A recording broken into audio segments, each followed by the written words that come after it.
Hello everyone, welcome to my YouTube channel study to learn.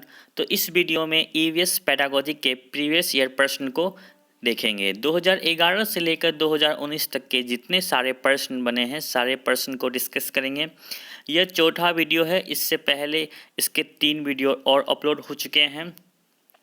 तो पहला प्रश्न है, ये प्रश्न सीटेट सितंबर 2016 के पूछे गए प्रश्न है। पर्यावरण अध्ययन के शिक्षण अधिगम में सर्वेक्षण का उद्देश्य है। 4 ऑप्शन दिए गए हैं और इस चारों ऑप्शन में से यहाँ देखिए प्रश्न पूछा जा रहा है, उपयुक्त में से कौन सा सही है। पहला ऑप्शन है उद्देश्य के साथ अन्यों क्रिया का अवसर प्रदान करना। ऑप्शन 2 है बच्चों को विभिन्न लोगों के प्रति संवेदनशील बनाना। ऑप्शन 3 है सूचना को प्रत्यक्ष प्राप्त करने का अवसर प्रदान करना। ऑप्शन 4 है आकलन के लिए एक अवसर के रूप में इसका प्रयोग करना। तो इसमें से 3 ऑप्शन जो है सही है और एक ऑप्शन गलत है। चौथा ऑप्शन जो है गलत है क्योंकि शिक्षण अधिगम के संरक्षण में आकलन के एक अवसर का प्रयोग नहीं करते हैं। तो इसका ऑप्शन फर्स्ट, सेकेंड और थर्ड सही है। तो इस प्रकार हम कह सकते हैं नीचे 4 ऑप्शन दिए गए हैं। 4 ऑप्शन में तीसरा ऑप्शन को ध्यान से देखें, फर्स्ट, सेकेंड और थर्ड दिया हुआ है जो कि इसके राइट आंसर होंगे। तो नेक्स्ट प्रश्न ये प्रश्न एक प्रश्न में 2 प्रश्न जुटा हुआ है, ध्यान से देखिए। सीटेट सितंबर 2016 के पूछे गए प्रश्न है। शिक्षक द्वारा प्रदर्शित एक कटोरे में पानी उबालने और इसका वाष्पीकरण हो जाने का प्रयोग को देखने के बाद 68 वर्ष के बच्चों के द्वारा दिए गए उत्तर इस प्रकार हैं।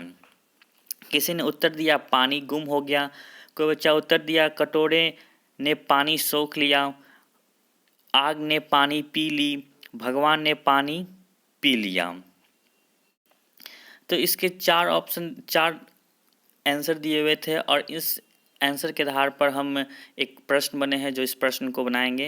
ये प्रश्न है, ये उत्तर बच्चों और उनके विचारों के बारे में क्या बताते हैं। 4 ऑप्शन है। पहला ऑप्शन है वाष्पीकरण के बारे में बच्चों के वैकल्पिक विचार। सही बात है, बच्चों के अलग अलग वैकल्पिक विचार थे। कोई बच्चे बोल रहे थे पानी गुम हो गया, पानी ने आग पी ली, भगवान ने पानी पी ली। नेक्स्ट ऑप्शन है बच्चों को उत्तर तर्कसंगत नहीं है। नेक्स्ट ऑप्शन है बच्चों की सोच गलत है। नेक्स्ट ऑप्शन है बच्चे अच्छा आकलन नहीं कर पा रहे हैं। तो इसके राइट आंसर क्या हो जाएंगे? ऑप्शन नंबर फर्स्ट है वाष्पीकरण के बारे में बच्चों के वैकल्पिक विचार हैं। नेक्स्ट प्रश्न में इसी पर आधारित प्रश्न है। ये प्रश्न भी सीटेट सितंबर 2014 के पूछे गए प्रश्न है। शिक्षक को उन उत्तरों का सम्मान किस प्रकार करना चाहिए। ऊपर जो प्रश्न थे, ये ऊपर जो 4 उत्तर जो दिए बच्चे, इस प्रश्नों को शिक्षक किस तरह से सम्मान करना चाहिए, ये 4 ऑप्शन दिए गए हैं। पहला है बच्चों को बता दे कि वे गलत हैं। दूसरा ऑप्शन है जल चक्र का एक मानक चार्ट प्रदर्शित करें। ऑप्शन 3 है वाष्पीकरण की परिभाषा दे और बच्चों को उसे याद रखने के लिए कहे। ऑप्शन 4 है उनके विचारों तक पुनः पहुंचने के लिए एक चर्चा प्रारंभ करें। तो इसके राइट आंसर हो जाएंगे ऑप्शन नंबर 4, उनके विचारों तक पुनः पहुंचने के लिए एक चर्चा करें। नेक्स्ट प्रश्न ये प्रश्न सीटेट नवंबर 2012 के पूछे गए प्रश्न है। प्राथमिक स्तर पर बच्चे का आकलन करने का सर्वश्रेष्ठ तरीका डैश का प्रयोग करना चाहिए। 4 ऑप्शन दिए गए हैं। पहला ऑप्शन है ग्रीक कार्ड, दूसरा ऑप्शन है योगात्मक कार्ड, तीसरा है पोर्टफोलियो, चौथा है आवधिक परीक्षाएं। तो 4 ऑप्शन दिए गए हैं। इसमें से 4 ऑप्शन में से राइट आंसर जो होंगे वो पोर्टफोलियो होंगे। जानते हैं पोर्टफोलियो क्या है। इस तरह से फेसबुक का कोई प्रोफाइल होता है, जब प्रोफाइल पर जाते हैं तो उसका सारे डिटेल आ जाते हैं। उसी तरह से पोर्टफोलियो बच्चों का एक प्रोफाइल होता है जिसमें बच्चे के कुछ पर्सनल डिटेल के अलावा साथ साथ उसके कुछ अन्य पहलुओं के भी अध्ययन किया जाता है। हर एक बच्चे के अलग अलग प्रोफाइल बनते हैं और उसके सारे डिटेल रहते हैं, तो उसी टाइप का वो पोर्टफोलियो होता है। तो हम कह सकते हैं इसके राइट आंसर जो होंगे वो पोर्टफोलियो होंगे, उसी को पोर्टफोलियो कहते हैं। इसमें बच्चे का एक प्रोफाइल बने। नेक्स्ट प्रश्न ये प्रश्न सीटेट नवंबर 2012 के पूछे गए प्रश्न है। सहयोगात्मक अधिगम में पुराने एवं अधिक दक्ष विद्यार्थी छोटे एवं कम शुल्क विद्यार्थियों का आकलन करते हैं। ऑप्शन फर्स्ट है समूहों में द्वंद्व, ऑप्शन 2 गहन प्रतियोगिता, ऑप्शन 3 उच्च उपलब्धि और स्वगरिमा, ऑप्शन 4 उच्च नैतिक विकास। तो इसके राइट आंसर हो जाएंगे उच्च उपलब्धि और स्वगरिमा, ऑप्शन नंबर 3। नेक्स्ट प्रश्न सीटेट जुलाई 2013 के पूछे गए प्रश्न है। प्राथमिक स्तर पर पर्यावरण अध्ययन में रचनात्मक अवलोकन डैश को सम्मिलित नहीं करती है, नहीं करता है। तो ये देखिए यहाँ नहीं मतलब नेगेटिव प्रश्न है। जो इस चारों ऑप्शन में से गलत होंगे वो इसके क्या होंगे, राइट आंसर होंगे। तो पहला ऑप्शन है विद्यार्थियों मतलब शिक्षार्थियों की ग्रेडिंग और रैंकिंग, ऑप्शन 2 है शिक्षार्थियों की अधिगम रिक्तियों की पहचान, ऑप्शन 3 है शिक्षण में कमियों की पहचान, ऑप्शन 4 है शिक्षार्थियों को के सीखने को बढ़ाना। तो इसके राइट आंसर हो जाएंगे जो सबसे रॉन्ग है मतलब नहीं है मतलब गलत ऑप्शन चूज करने थे, शिक्षार्थियों की ग्रेडिंग और रैंकिंग। ग्रेडिंग और रैंकिंग से बच्चों में रचनात्मक अवलोकन नहीं कर सकते हैं। तो इसके राइट आंसर हो जाएंगे ऑप्शन नंबर फर्स्ट। नेक्स्ट प्रश्न ये प्रश्न सीटेट फरवरी 2014 के पूछे गए प्रश्न है। नेहा कक्षा 5 के ईवीएस विषय में नीचे दी गई मूल्यांकन तकनीक का प्रयोग करते हैं। कुछ 4 तकनीक दिए गए हैं, चारों तकनीक में से पूछे जा रहे हैं नीचे दिए गए तकनीकों में से कौन सा युगल अधिक वस्तुनिष्ठ मूल्यांकन दे सकता है, मतलब कौन सा सही है। पहला है हस्तसिद्ध क्रियाकलाप का मूल्यांकन, ऑप्शन 2 है गृह कार्य मूल्यांकन, ऑप्शन सी है प्रयोगात्मक कार्य मूल्यांकन, ऑप्शन डी है मौखिक परीक्षा।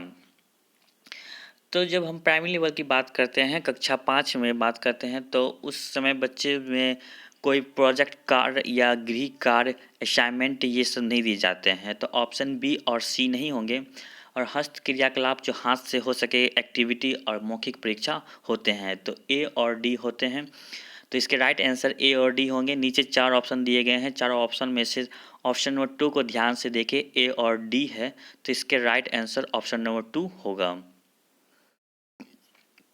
नेक्स्ट प्रश्न ये प्रश्न सीटेट सितंबर 2014 के पूछे गए प्रश्न है। निम्नलिखित में से कौन सा पर्यावरण की रक्षा में रूपनात्मक आकलन का समुचित कार्य नहीं है। ऑप्शन फर्स्ट पाठ में दी गई महत्वपूर्ण शब्दावली की परिभाषा का व्याख्या करना, ऑप्शन 2 है दिए गए प्रयोगात्मक क्रियाकलापों को पूरा करना और अपने अवलोकन को दर्ज करना, ऑप्शन 3 है दिए गए प्रयोगात्मक प्रारूप के चिन्हों वाले आरेख बनाना, ऑप्शन 4 है जल प्रदूषण की हानियों के बारे में चर्चा करना। तो प्रश्न पूछे जा रहे हैं रूपात्मक आकलन का समुच्चय कार्य नहीं है। तो समुच्चय कार्य इसके राइट आंसर ऑप्शन नंबर 4 हो जाएंगे। जल प्रदूषण की हानियों के बारे में चर्चा करना ये जो है ये रूपात्मक आकलन नहीं है। नेक्स्ट प्रश्न ये प्रश्न सीटेट फरवरी 2015 के पूछे गए प्रश्न हैं। एक प्राथमिक स्तर की अध्यापिका जलाभाव के विषय पर अपनी कक्षा 4 के बच्चों को प्रभावपूर्ण तरीके से किस प्रकार आंकेंगे। 4 ऑप्शन दिए गए हैं। बच्चों को जल संरक्षण पर नारे लिखने के लिए कहकर उपयुक्त विषयों पर एक लिखित परीक्षा का आयोजन करके, ऑप्शन 2 है उपयुक्त विषय पर लिखित परीक्षा का आयोजन करके, ऑप्शन 3 है यह पता करें कि उन्होंने अपने दैनिक जीवन में जल की बचत कैसे प्रारंभ की, ऑप्शन 4 है जल संरक्षण पर पोस्टर बनाने की गतिविधि का आयोजन करके। तो इसके राइट आंसर हो जाएंगे ऑप्शन नंबर 3, क्योंकि यहाँ देखिए यहाँ ये जो एक्टिविटी है दैनिक जीवन में जल की बचत कैसे करें, इनसे शिक्षकों को पता चलेगा कि जल का विषय बच्चे में किस तरह से प्रभावपूर्ण तरीके से आंक सकते हैं। तो इसके राइट आंसर हो जाएंगे ऑप्शन नंबर 3। नेक्स्ट प्रश्न ये प्रश्न सीटेट फरवरी 2015 के पूछे गए प्रश्न हैं। प्राथमिक स्तर पर पर्यावरण अध्ययन के आकलन में निम्नलिखित में से कौन सा सांकेतिक उपयुक्त नहीं है? नहीं है मतलब जो इस चारों में से गलत होंगे वो क्या होंगे? राइट आंसर होंगे। 4 ऑप्शन दिए गए हैं। पहला ऑप्शन है स्मरण रखना, दूसरा है प्रश्न पूछना, तीसरा है न्याय और समानता के प्रति चिंता, चौथा है सहयोग। तो आकलन के समय हमें क्या उपयुक्त संकेत नहीं देती है? तो आकलन के समय हमें स्मरण रखना, आकलन में हम स्मरण रखना नहीं रख सकते हैं, तो इसलिए हम कह सकते हैं इसके राइट आंसर क्या हो जाएंगे? स्मरण रखना। नेक्स्ट प्रश्न, ये प्रश्न सीटेड फरवरी 2015 के पूछे गए प्रश्न है।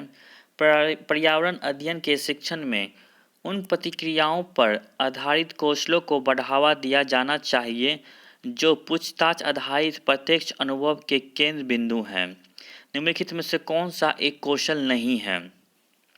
यहाँ 4 कौशल दिए गए हैं और पूछे जा रहे हैं इसमें से कौन सा कौशल नहीं है जो पूछताछ पर आधारित है। तो सबसे पहला है पूर्वानुमान, दूसरा है निर्धारण, तीसरा है निष्कर्ष निकालना, चौथा है अवलोकन। तो इसके राइट आंसर हो जाएंगे ऑप्शन नंबर 2 निर्धारण। नेक्स्ट प्रश्न, ये प्रश्न सीटेड फरवरी 2015 के पूछे गए प्रश्न है। शिक्षार्थियों का आकलन करते समय पर्यावरण अध्ययन की शिक्षिका को निम्नलिखित में से क्या नहीं करना चाहिए? ध्यान दें, यहाँ निगेटिव प्रश्न है। ऑप्शन फर्स्ट है बच्चों के पूर्व आकलन के साथ तुलना करना। ऑप्शन 2 है शिक्षार्थियों को सीखने की क्षमताओं में को ध्यान में रखकर सूचित दर्ज करना। ऑप्शन 3 है बच्चों के कार्य के केवल कुछ पक्षों पर ध्यान केंद्रित करना। ऑप्शन 4 है बच्चों के कार्य से समुचित गुणात्मक उल्लेख करना। तो इसमें 4 ऑप्शन दिए गए हैं। चारों ऑप्शन में से नेगेटिव प्रश्न खोजने थे, नेगेटिव ऑप्शन खोजने थे। तो यहाँ ऑप्शन नंबर 3 को ध्यान से देखें, बच्चों के कार्य में केवल कुछ पक्षों पर ध्यान केंद्रित करना, ये क्या हो जाएंगे? नेगेटिव हो जाएंगे। तो कह सकते हैं इसके राइट आंसर क्या होंगे? Option number 3। नेक्स्ट प्रश्न, ये प्रश्न सीटेड फरवरी 2016 के पूछे गए प्रश्न है। निम्नलिखित में से कौन सा कथन आकलन प्रतिक्रिया के बारे में सबसे कम उपयुक्त है? 4 ऑप्शन दिए गए हैं और 4 ऑप्शन में से पहला ऑप्शन है बच्चे की निजी विवरण और वैयक्तिक के पृष्ठपोषण मतलब फीडबैक देना वांछित अभ्यास है। ऑप्शन 2 है सीखने के संकेतों और उपसंकेतों की सूची बनाना और रिपोर्टों को अधिक विस्तृत बनाना। ऑप्शन 3 है ठीक, अच्छा और बहुत अच्छा जैसी टिप्पणियां बच्चे के सीखने के बारे में समझ पैदा करती है। ऑप्शन 4 है बच्चों के पोर्टफोलियो में केवल उनके बेहतर कार्य ना होकर सभी तरह के कार्य होना चाहिए। यहाँ देखिए 4 ऑप्शन दिए गए हैं। चारों ऑप्शन में से यहाँ प्रश्न में देखिए सबसे कम उपयुक्त मतलब नहीं, ये एक तरह के नहीं टाइप के ही प्रश्न हैं। मतलब इस चारों में जो सबसे कम उपयुक्त है, मतलब जो गलत ऑप्शन जो होंगे वो क्या होंगे? इसके राइट आंसर होंगे। तो ऑप्शन नंबर फर्स्ट जो होंगे इसके रॉन्ग ऑप्शन होंगे, क्योंकि यहाँ देखिए बच्चों को निजी विवरण में फीडबैक देना वांछित है। क्या बच्चों को फीडबैक देना चाहिए? हाँ, तो फीडबैक क्या होना चाहिए? फीडबैक देना चाहिए। यहाँ वांछित नहीं होना चाहिए। ये ऑप्शन क्या है? गलत है।